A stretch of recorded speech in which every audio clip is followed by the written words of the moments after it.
Hi everyone, it's Lou Collins here. Today I'm going to show you a fantastic festive project. Now this is using Chameleon pens and some canvas. So this is actually a plain cushion cover that I picked up, and I want to decorate it because I want it to be a gift for somebody, something that they will keep and they will bring out year after year after year. So personalisation with Chameleon pens is great because you've got such a colour range there. You've then got the added bonus of being able to go on to lots of different materials. So I mean, you could use the pens on glasses and plastics and vinyls, but then fabric as well. Now I've always in the past shied away from writing or drawing on fabric with pens because of the bleed, but I've managed to do some research and do some experimentation and find out a way of avoiding that bleed where you want it to. But I've also worked out a way of encouraging the bleed if you want to go for almost like a watercolour effect. It's really cool. So I'm going to do both techniques within this project. So like I say, I've got a large cushion cover here. I've written out and drawn out in pencil my design. So I've got the words here. It's the Smith family. So this is going to go to Mr. and Mrs. Smith and their children.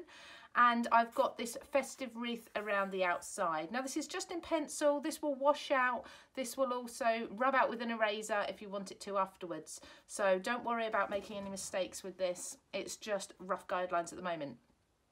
The first thing I'm going to do is show you the all the materials I've got. So I've first of all got all my set of Chameleon pens. I've got the full set, so all the colours here. So these have both got the bullet nib and the brush nibs on them. I won't be using the brush nib on the fabric because that's going to potentially damage my delicate nib. I don't want to do that, so I'm going to stick with the bullet nib for this entire project. I've got the colourless blender and the fine black pen, the detail pen on this one as well that I'll be using. I'm then going to be bringing in over here some colour tops. So I've got my ranges. So all my colours will be greens, reds, yellows. I've got some grey and black in there if I want to add some shading as well. So I've got them there on standby. And then on my left here, I've got two things. So I've got acetone. Now, I know in the US for bleeding or preventing bleeding with ink on fabric, very often I think rubbing alcohol is something that would be used. But here in the UK, it's quite difficult to get hold of. It's not the sort of thing we would have laying around the house usually. But I found acetone. Now, this is something we generally use for to remove nail varnishes, that sort of thing. I've got a small bottle here. It is a household solvent, it says on the label, so you can pick it up at a chemist or supermarket, hopefully. This is what I use to encourage the bleeding later on. And I've got some cotton swabs here to do that in detail. So I'm really precise with that when I do it. You'll see what I mean when we get to that stage. And then something else I've found that helps prevent the bleeding. Now this is a little pouch and it's filled with a powder. It's a bit like cornstarch. So this is something that I picked up a long time ago for stamping with, and what it does is it removes all elements of grease and such on your paper before you stamp and then do embossing powders so prevent the powder from sticking where it shouldn't. But what I also found is the powder in this, if you put it into the canvas or into the fabric, it actually prevents the bleeding. It dries the ink out quickly and it stops that bleeding. It limits it as much as possible. So this is great. When we're doing detail work like the letters, I really don't want them to bleed.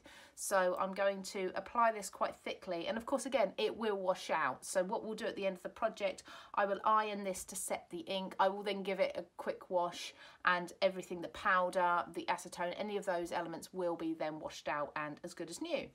So I'm going to start with my letters first and then work around my wreath. Now this is quite a long video, so but I'll explain as I go all the timings when I'm adding the blender to the inks to tone them down and everything I'm doing. So feel free to skip through, but hopefully I'll add in as many tips and tutorials as I go as well. So first of all, with my little pouch of powder, I'm going to dab this onto my wording that I've written here in pencil. Now inside the pillowcase I have got some cardboard, some quite thick cardboard, so that's going to prevent any ink from then transferring through to the back of the cushion cover, so it will only be in one place. What I've also done as a little bit of extra protection is added in a big sheet of acetate as well, again just to repel any of the ink, so to stop it from bleeding through. So I'm just dabbing over the wording for now. I will go on, I will do the same over my flowers, but just for now I'm going to do that and rub that in as much as possible. Now I've got quite a lot on there. This is quite a new bag as well, so lots and lots of powder came out. So rub that in, there we go. Now, when it comes to drawing on fabric, what we don't want to do is put too much ink on at once, because that's where we're going to get the bleeding, because the fabric is soaking that ink up. So we want to add as fine a line as possible at one time. So I'm going to go in with this with my bullet nib, as I explained earlier, rather than the brush nib. Now this would be brush lettering, so I would usually use a brush nib. But as I said, that's such a delicate nib on here, although you can replace them. The last thing I want to do is be damaging that on the fabric. So I'm going to take my bullet nib and I'm going to draw over, lightly over my words, so you can see them first of all. So I've got the Smith family. I'm going to start just here, and I'm doing a very, very light touch here. So I'm just getting the outline, and then I'll work into that a little bit more. So there's the flourish for the T, and going into the H and the E. Now this is almost a guideline for me. I'm going to go in and I'm going to make these a little stronger, these lines. But like I say, we want to make sure we're not applying too much ink at a time. We're almost adding a little bit and then letting it dry and adding a bit more. So we are constantly trying to do anything we can to prevent that bleed. There's the loop for the H. Now brush lettering is something you can find fonts, you can find templates online if you haven't yet learned to do it. So have a look for an alphabet online if you want to, and follow the letters and join them up. But I definitely advise doing this in pencil first. There's my F. Come up to my A. Again, doing it very lightly as a guide. I'm not pressing hard at all, and you can see we're not really getting any bleed at all at the moment. We're going to make this look more like brush lettering in just a minute. I'm just going over the outline for you. There. So now we've got our word written out roughly. Oh, let's just pop the dot on the I. What we need to do is make this look more like brush lettering and determine those letters a little bit more. So still using my bullet nib, any of the lines that are going downwards, I'm going to widen. So the T here, I'm going to make this twice as thick as it would usually be. And I'm using short little strokes. I'm not using long strokes because that will pull too much ink out. So just short little ones like so. And then let's go around the H, because this H would have been a downstroke here, this part of it. So I mean, if you need to, just follow the line of your letters again to recall where was up and where was down. So again, just using my bullet nib and not pressing too hard. I'm almost just letting the nib brush on the very top of the fabric. That's all, no more than that. And this is where you can also clean up your letters as you go along. So I didn't quite join my H there. So you can see now that calligraphy style, that brush lettering style is starting to come in there. So I'm going to follow around the rest of the letters. I mean, you could do this in another colour as well, and you could fuse the pens so that you get one colour to another, maybe as it's Christmas, a red to a green. Or incorporate some yellow in there to look like gold. But I like to use black for my lettering, because then it really looks like true brush lettering, like ink lettering. And then around the wreath, around the outside, we're going to use greens and reds, bring in the yellows there as well. I made sure that I centralised my letters by using a ruler to start with and just mark the very centre of the cushion. And I also marked the lines in which these would sit on to make sure that I got everything perfectly even.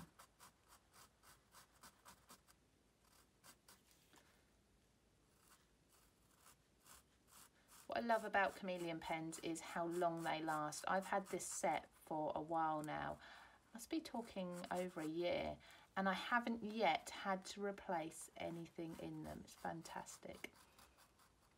You can see I've got a lot of powder there, and you can see how the powder has actually gripped onto the ink. That's a good thing. That means it's not soaking into the fabric. Almost done Smith. I'm just use Smith as an example. I don't actually have anyone that I know of that I would give a present to called Smith, but I thought it was quite a common name to use. But wouldn't this be amazing if it was somebody with an unusual surname that you really couldn't find anywhere in the shops? You know, maybe your neighbours, and you never know what to get them, but they always buy you something, so you feel like you should get something for them. This would be a lovely present for them to bring out. And if you didn't have to do it for festive time either. I mean, you could do this in any colours. If you know a family member, friend, neighbour has got, I don't know, blue and grey decor in their living room, you could do this in blue and grey for them so it would suit, and you could actually, they could have this out all year round then. And just neaten up that F. Nearly there. It really takes no time at all. Once I've sketched it, it's actually very quick, and the ink goes on beautifully. Despite the texture of the fabric, I still get a nice clean finish. So this is without fusing anything at the moment because I want that solid colour. We'll start doing some fusing in a little while with the flowers and with the leaves. I have already decided on using 2 or 3 different colour greens for my leaves to give a real foliage look. So I think I'm going to go for probably Spring Meadow as one. Definitely dark sage, I think. Evergreen would be the holly colour that I'm going to use. Nearly done with this. And just taper off that Y a little bit there. There we go. Oh, my eye. I always forget the little dot on the eye. There we go. Now putting that back on there and put that to the side. So that's my wording done. What I can now do is I can go back over with my powder, and this will just prevent any excess ink from bleeding out. That's going to dry it all up, and also that will help with me putting my hands over while I'm doing the wreath. I won't be smudging anything or leaning in it. So now I'm going to do exactly the same as I did before and tap that powder into my floral design, my wreath around the outside. Haven't quite joined the wreath up, so it's quite contemporary. It's giving the illusion of a full circle, but not quite there. You could keep going all the way around the edge if you want. You don't have to do a circle. You could do a square or just a corner or a border or even just the wording. Okay, so there's lots and lots of powder on there. Just brush that in. You can see still that the Smith family, despite the powder over the top for now, the Smith family element is still nice and clear. So I will go over, it's going to make me sneeze in a minute, I will go over the flower and the foliage with a black detail pen right at the very end. I may even wash it before I do that stage. But for now, I'm going to concentrate on getting the colourway. So I'm going to work with this flower here. I've got a large flower down here. Now, again, we don't want the bleeding. So I'm going to start in the centre. I'm going to start with this colour. It's almost like a gold colour. Again, using the brush nib, I'm just going to do the centre stem, pollen, so the stamen in the centre. Little circles, just working around the outside, not fully colouring them in, not making them solid, so we've got some texture there. I'll do a different centre to the flower at the top. So now this is going to be, like I said, it's going to be a nice red colour. I think I'm going to go with red crimson for this. So again, using my bullet nib. Now I am going to want to do some shading on this. What I'll do first though is I'll go around the flower with the bullet just as an outline. Okay, this is just going to give me a rough guide that's easier to see than the pencil. So I've got also this will help it so you can see where I'm going to. Now not only do I have pencil lines there for the petals, I've also got the leaves there as well. So I need to make sure that with the red I'm only picking up on the leaves and nothing else.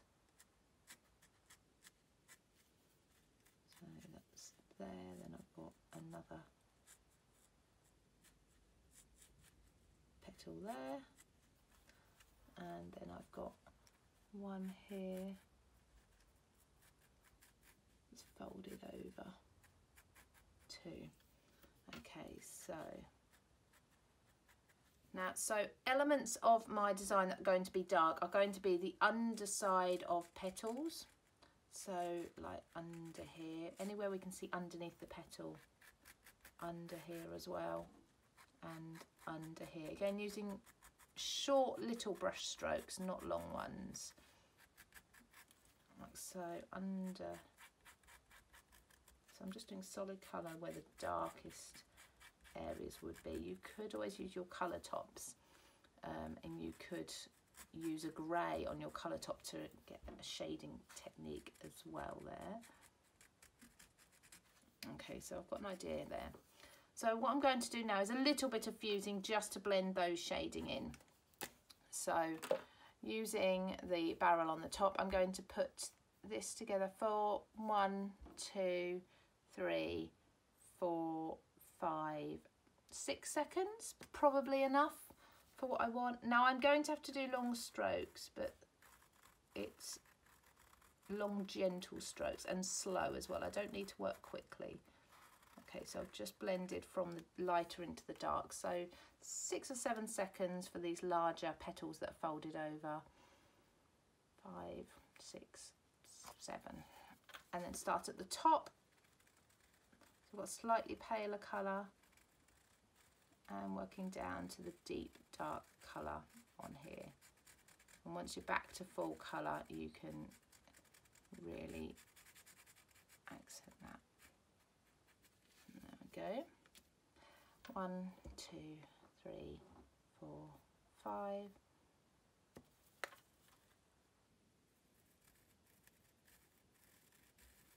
As I'm colouring, I am doing it in curved lines. This is very, very subtle fusing that we're doing here. You'll see much darker fusing, much stronger fusing, so you'll see the contrast more in a few moments when we do some more of the flower.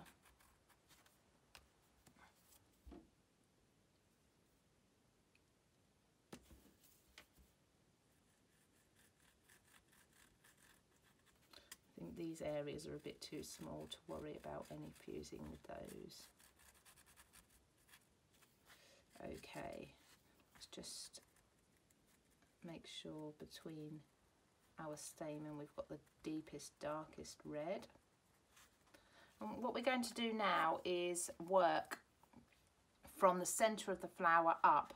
On each of these petals, I want it to go from dark in the centre out to lighter at the ends, because it would be if it was cupped.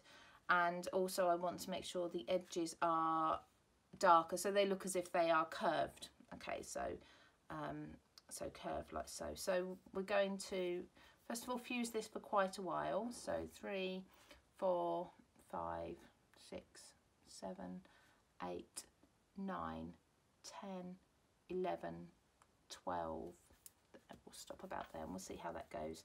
So now I'm going to start the lighter point, which is out here,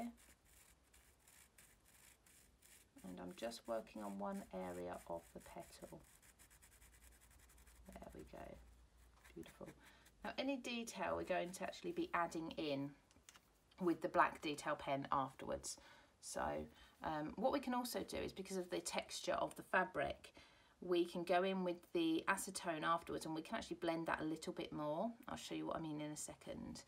So giving this quite a long mix as well. Making sure I'm holding my pen upright, otherwise the gravity won't do the work for you and you won't get that blend of colours all the way down to the centre. Now this centre line here you can really enhance with the black pen later.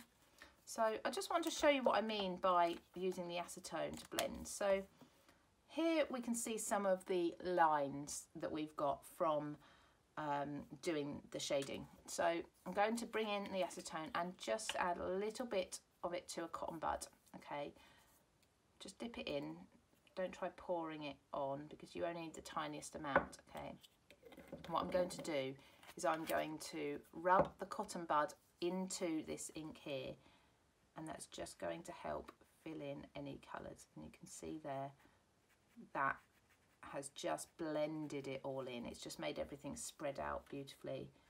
So you can just do that. This is also great for adding highlights. So if you want to just touch on a piece and lift the colour off at all, you can also do that too. So I'll keep that to the side and I can keep bringing that in. So I'm going to use the mixing chamber. I'm going to continue with the rest of my flower now, using the bullet point still and using some longer fusing times for this, working from lighter on the outside to darker on the inside on each segment of the petal. So where I drew the petals, I tried to do sort of 3 segments for each one. So there's my pale colour, going down to much darker in the middle.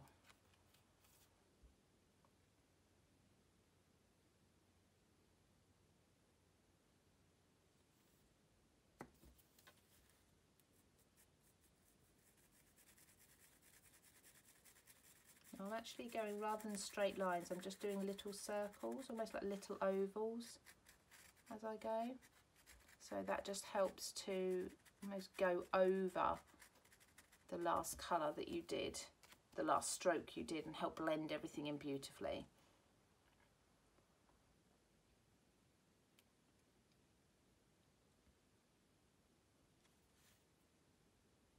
This is going to be quite a long one because I've got a long petal here to cover.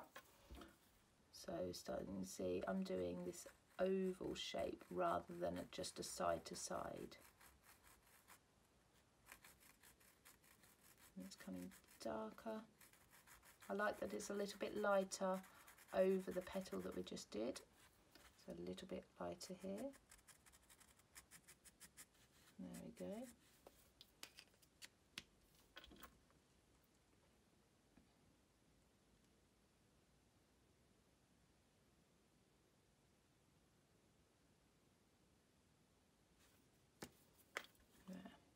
Now what I have found is working in sunlight isn't much help when you're trying to see your colours and see everything you're doing. So I've actually found that because I have sunlight that hits my work area here, it glares off of the canvas and it's really hard to see what I'm doing.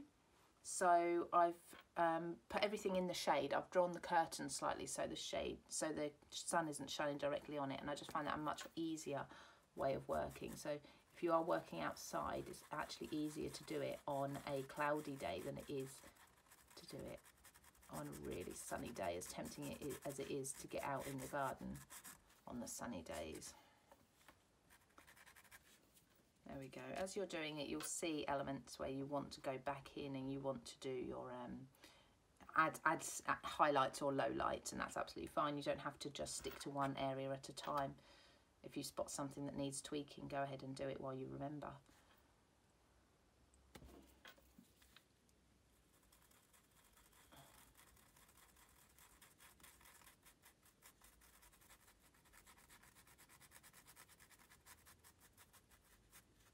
So I think this edge also needs to be a little darker, so while I'm here. But like I say, we will add lots of detail in with the detail pen afterwards. I'll also give it more of a hand-drawn look too. I might actually change the colour of the next flower that I do, so do a different red. I need a lot of mixing here. I want this to be really quite light at the top. Let's see if I'm happy with that. Yeah, it's a nice pale red. I'm going darker. Do a darker line there where it would be. Okay, and 2 more petals to do, and I'll do some green foliage.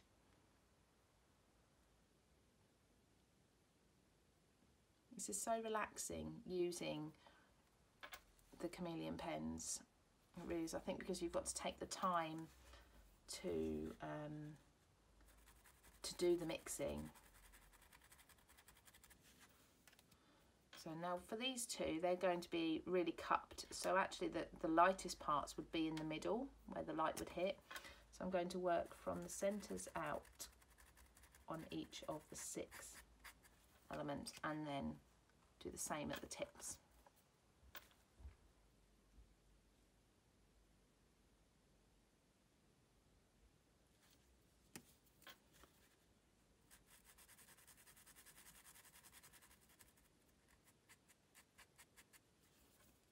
And then go back to the middle again and work outwards.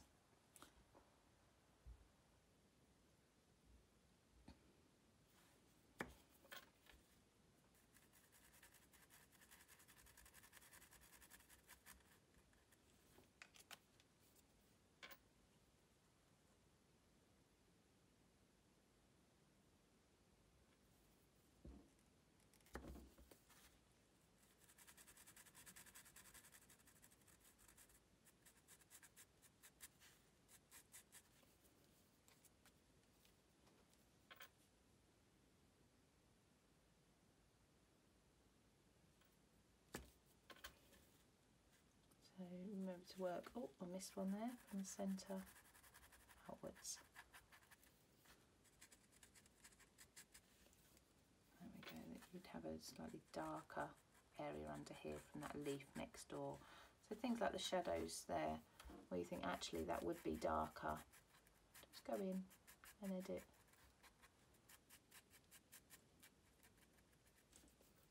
Slightly. You can see every time I step back and look at this flower now, I can see it starting to really come to life. If you need to add in any dark shading, we can do that in a moment. Just finish off this last petal.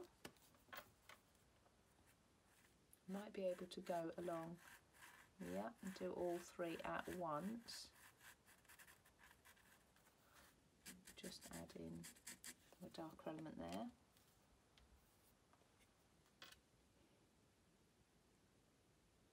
So even on fabric you can see where we've got the blending, all the different shades and tones, all from one pen so far. We've just got the crimson red here.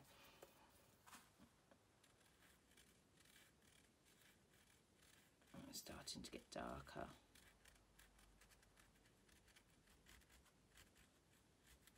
There.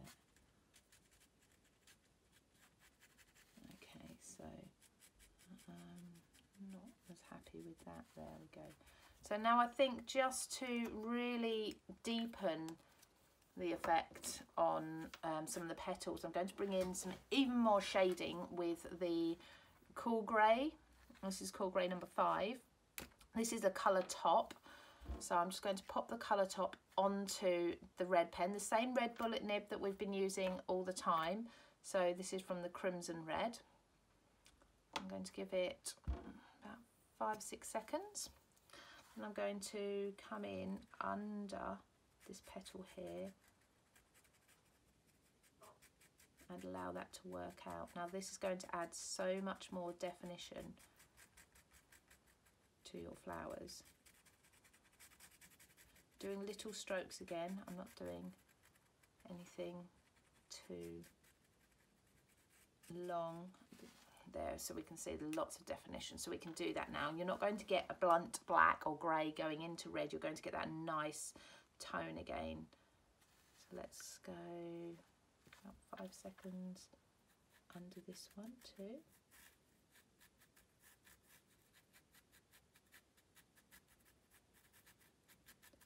lots of little, almost dabbing. It's such short little strokes. You see how that's really picked up the shadows and the contrast in that flower. Well, these are smaller elements, so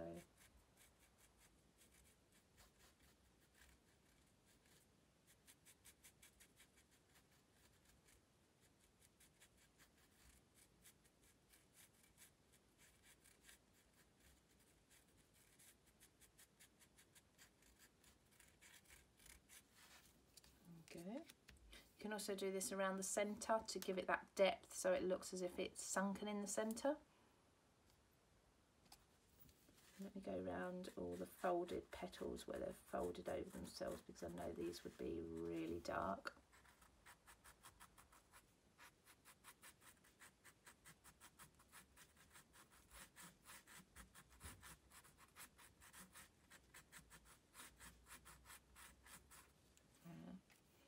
And what I'm going to do now is work more on the centres, because the centres need to be a little bit darker. Not too long, so dab the grey in the middle and work out from the centre. Probably on most of them actually. So you can see there, that just gives the effect of it being darker in the middle.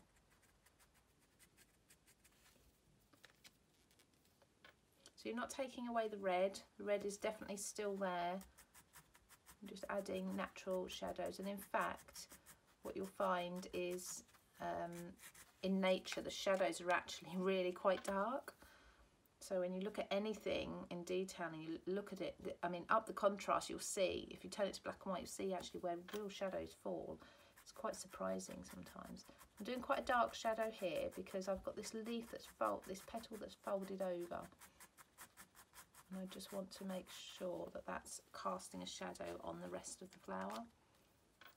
So the difference between the ones I've added shading to and the ones I haven't, as you can see here, much different, much more natural. And with this you can actually get away with doing longer strokes, because again on petals you would have naturally long veins within the petals.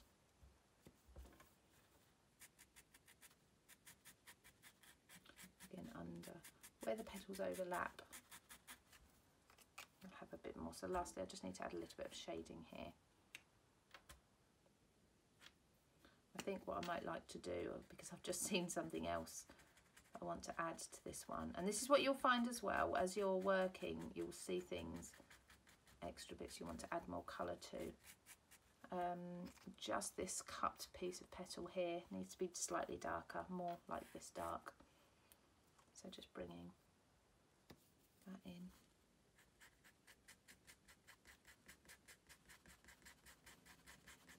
It would be darker under there. There we go. So I think for now that's that flower finished. So let's just clean my nib on a piece of paper, put my colour top back and put my pen back. So now I'm going to work on some foliage for you. So around the bottom here I'm going to do some green leaves. Now I've got 3 different types of leaves. I've got holly, which I'm going to go round in evergreen. Again, I'm going to use the bullet nib, and much as we did with the lettering, I'm going to first of all just go round with a very thin outline in the colour, the main colour. This is just going to give me more of a guide, so when I'm colouring I don't accidentally colour anything I shouldn't. So I'll go round the holly. 1, 2, 3, and there's some up here as well.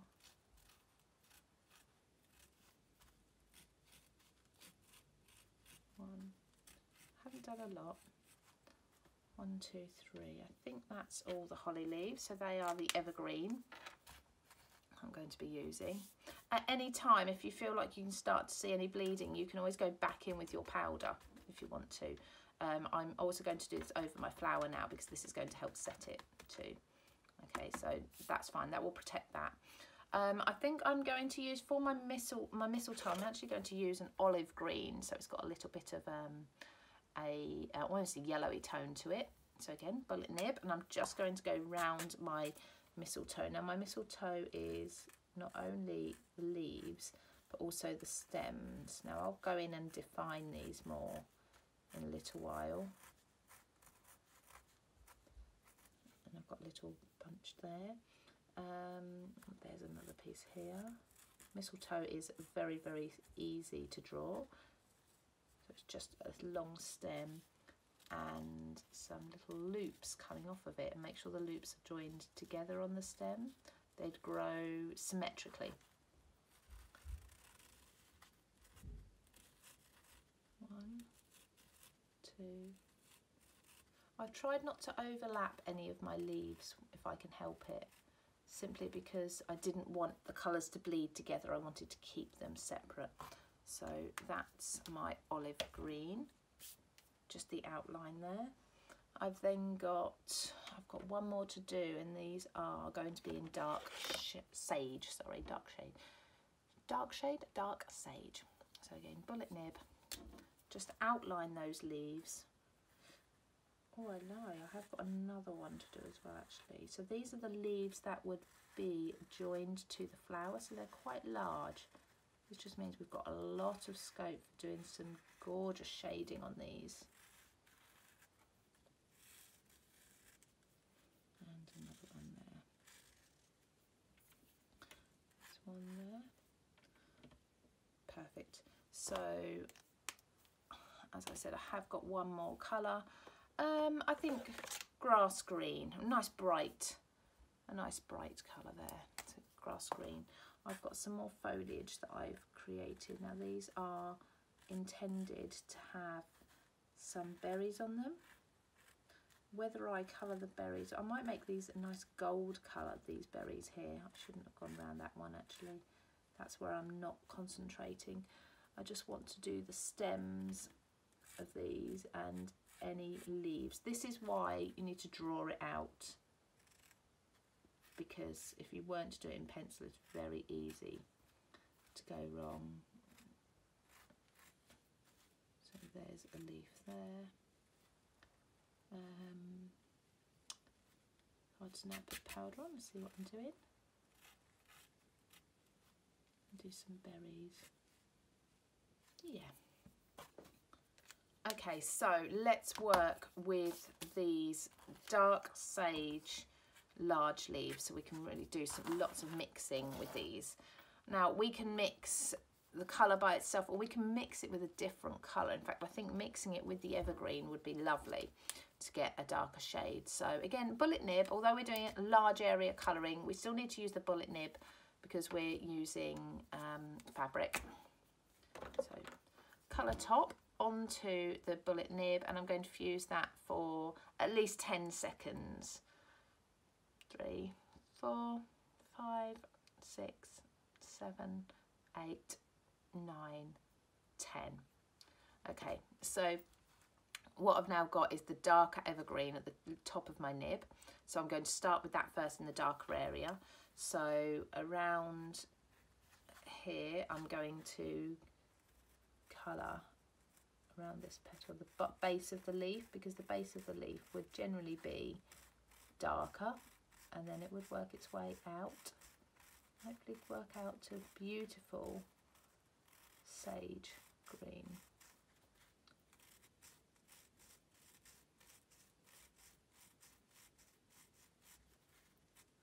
See, it's already started to get lighter and brighter, and I can go a bit quicker there. So we've got the darker colour down here, as you can see, and the lighter colour at the top, just making sure those lines are nice and dark, and putting a vein in there. So I'm going to do this for all the leaves. So it's not a huge colour difference. If you wanted more, you could do something like mix it with the olive leaf, or olive green, sorry, maybe. That would give you a really strong colour change throughout the green. So I'm not going to mix that one for as long this time. It's a slightly smaller leaf.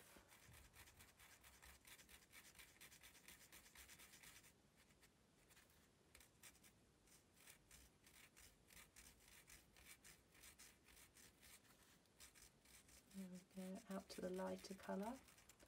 Again, working in circles. And then because of the texture of the fabric, you may find areas that you've missed slightly, so you can go in to those.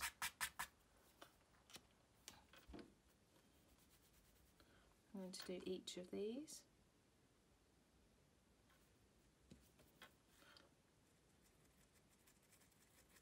Now I'm only just touching the flower with the leaf. You will get the tiniest amount of bleeding anyway. That's just the nature of drawing on fabric. Obviously we have reduced this as much as possible with the powder that we're using, but to keep the green from going into the red, of course we can then just try and keep that away by 0.5 millimetre. It really is just touching, if at all, and that way you won't get the green really going into the red too far at all.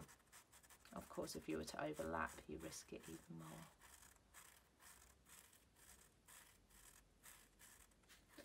And don't forget, leaves in nature are never identical, never ever the same. They are all different, so don't worry about getting them all absolutely perfectly the same.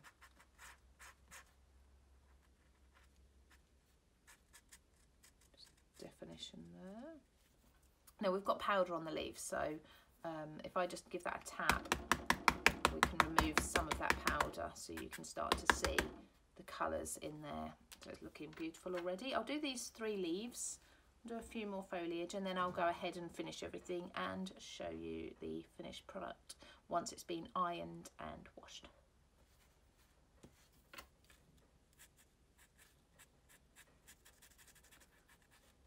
So working with that darker colour again into the point, and then across the leaf and working it out to the sage green. I'm using this curved motion, so rather than straight lines, because a leaf would be curved, and if you do get any lines showing that throughout your design, you want to make sure that they're not perfectly straight lines. That just wouldn't look real.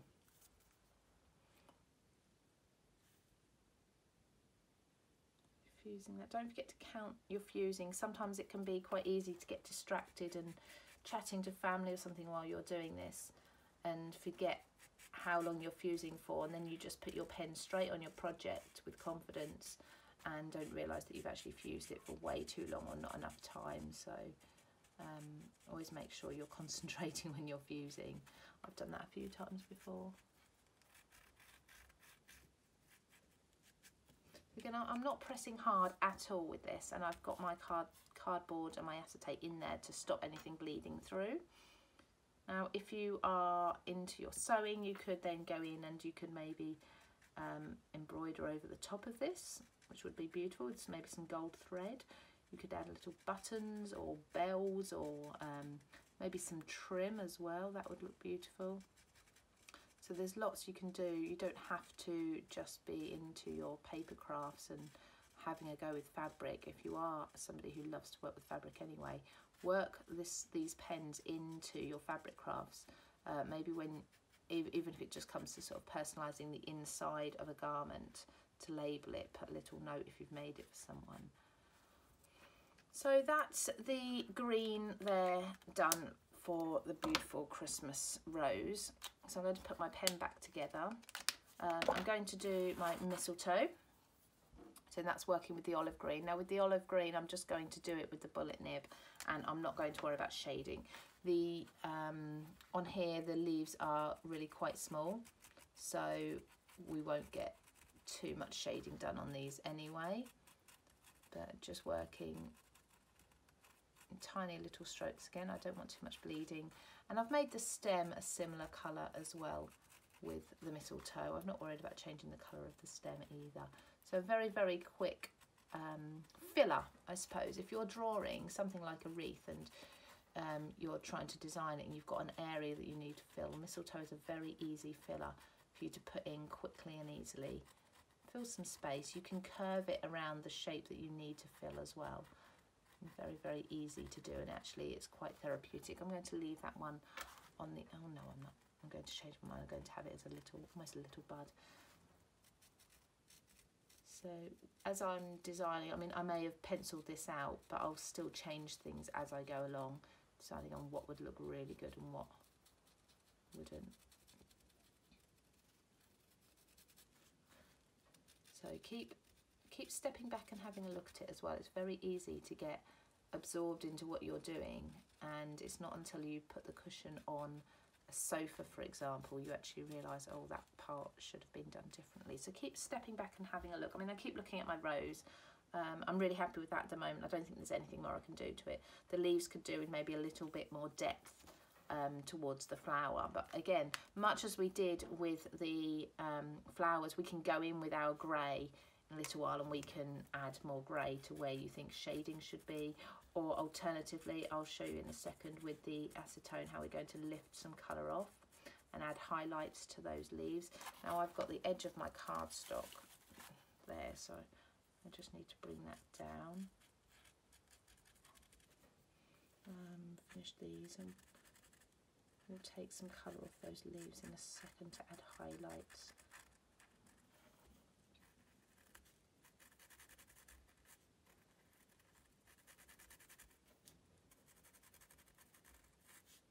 You see, I'm just doing the outline and the colouring in, and the colours just blend together beautifully without bleeding out too much. There, so that's my mistletoe, dead on mistletoe leaves. So I was talking about the acetone lifting the colour off these leaves. We can do that now. So I'd rather wait till it's dry to do this because I don't want the colour to bleed too much. All I want to do is lift it off here. So taking this acetone, I used it earlier with the red to blend the colours in to show you, so I'm going to use the opposite end. Just dip it in there, make sure nothing's going to drip. If need be, I mean, I'm doing this for you, but if need be, hold this away from your project as you dip it in, and make sure you replace the lid, because the last thing you want to do is tip that onto your project. So the leaves, so this large leaf here, if I want to add a highlight, I'm just going to brush that on there, and this is just lifting that colour off. You see you've got, you don't need a lot, and it will continue to work after you've rubbed it a little bit until it dries out, so it will evaporate quite quickly, but just adding a little bit of extra highlight in there is really beautiful. Now the green you can see here is the powder catching onto the colours rather than any bleeding. There we go. So when that's dry, you'll notice you've got a little bit of a highlight there as well. Now my evergreen is my hollies, so I'm going to actually do the berries first with that. Oh, I've just noticed I've missed a little leaf here, so that's my brush pen. Don't use the brush pen. Little leaf there, and you'll see that, you'll see colours you've missed, and you can go in and you can add to them. Just don't forget which colours you've used for which leaves. So my evergreen for my hollies, I'm going to do these in solid colours again. They're quite small, just outlining the very bottoms to make them as dark and as strong as possible, just using tiny little brush strokes. And with the fine nib, and because we're not getting the bleeding because we've got the powder on there, we can really add some points to our hollies to make them look quite thistly. Now the red berries, I am going to do some fusing with these because I want to add highlights to the red berries. And a circular motion is a great shape, or a sphere is a great shape to start practicing your mixing with when you first start fusing and you first start using shading. So it's a really good shape to practice and get to know. So nice strong deep colours, going a bit slower at the base there, and then going a little bit quicker, shorter and lighter brush strokes at the top here. So we're almost adding a shading technique without fusing there. So they're the holly leaves there, and I've got 3 up here as well to do. Really bringing those points in. It's almost like using a detail pen which is great on fabric. That bullet nib is so pointed. It's absolutely perfect for work like this.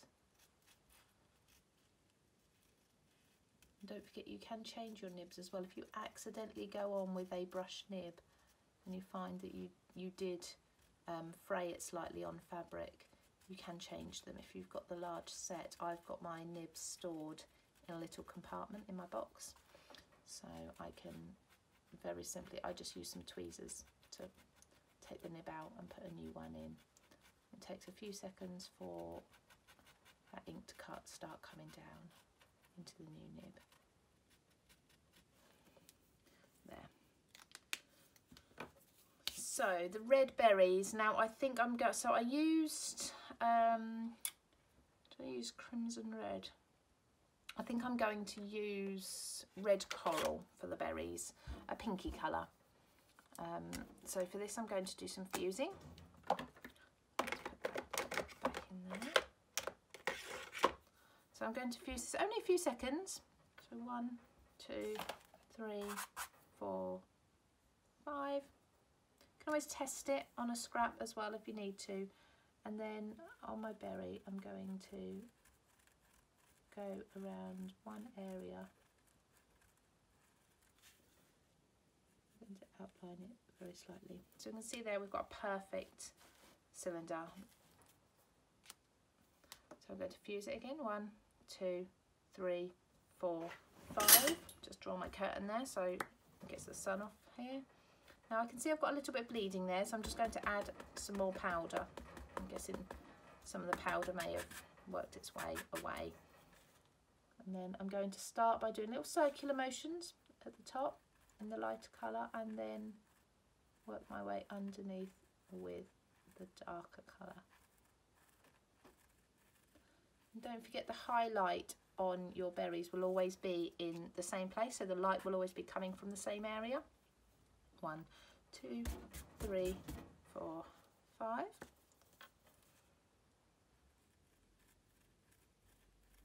So for me, I always keep my light areas up in the top left, my dark areas in the bottom right. And that goes for everything. That goes for whether I'm doing brush lettering and I'm adding shadows, or drawing or shading, whatever I'm doing.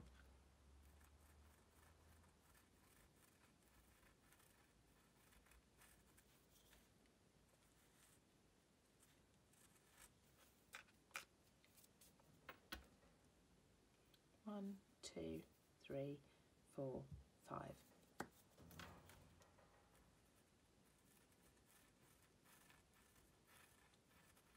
Nice big juicy red holly berries there. Yeah. So like I say, this powder will come away, it will wash off. You can probably tap most of it out afterwards, but make sure your ink is fully dry before you start tapping the ink out, because you don't want to smudge anything. Although these pens do dry very, very quickly. As you can see, we've got the highlights in the berries there.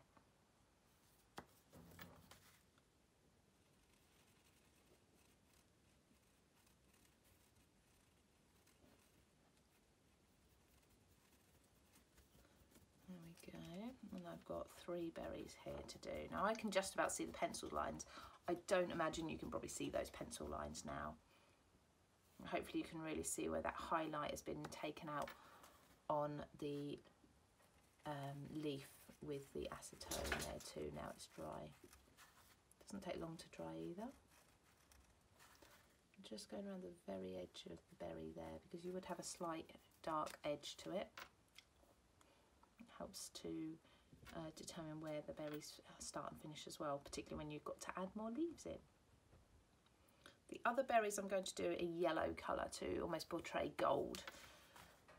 So I just did that one a little bit too long probably, but I can make it a nice large berry and get to the darker colour. And one more berry there. I'm getting lots of pen over my hands.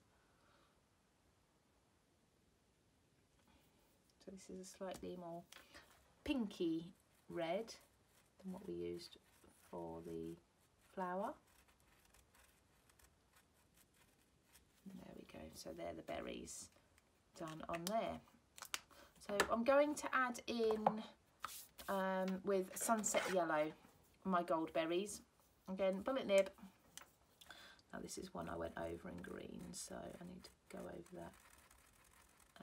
There we go, it's not too bad.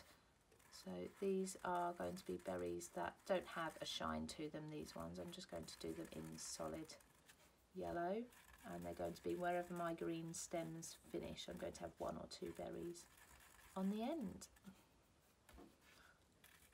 So don't forget, you don't have to have this as a family cushion. You could have this as, I don't know, for a little girl's room.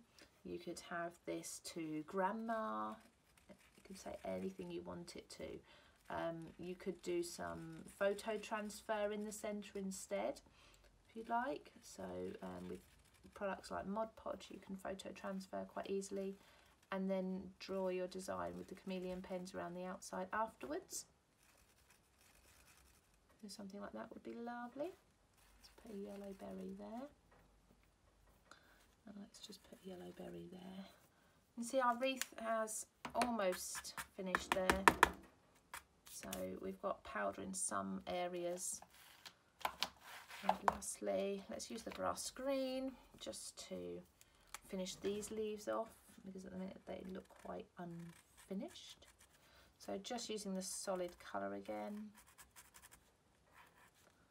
Really making sure we strengthen those stems.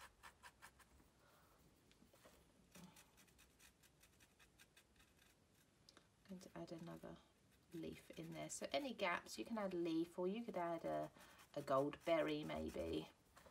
Oh, I missed the berries over on this side. I'll have to come back and do that.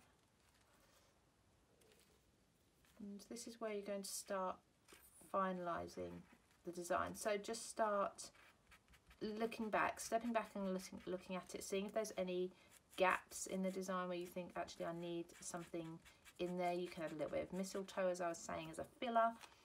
You can just go in and add the occasional stem to join everything up. I had to come in with my bullet nib and do the berries over here. Don't forget not to press too hard with these either. There we go. I'm just going to add some powder over those just to prevent too much bleeding there. Right, lastly, what I want to do is I want to encourage a slight watercolour look.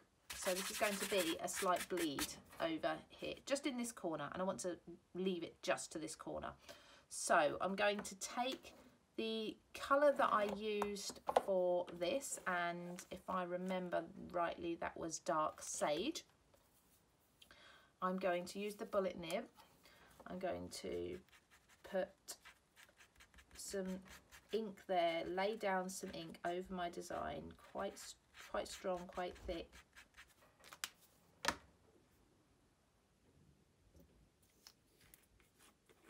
I'm going to take some acetone. I'm going to purposely bleed this out. Okay, so I'm going to run the acetone around the edge here, and that will purposely bleed this colour out a little bit. It makes for a really beautiful effect. Now I'm going to do the same with my sunset yellow. I'm going to make sure I use a different end for a different colour. Just there. So this is almost doing a couple of tools in your hand at once, and you can work around the outside edge of the design doing this. This isn't something you have to do quickly either. So you can see we've got this bleed. So this is what we are intending to happen with this. Now because my ink is dry, I am adding a little more ink as I go.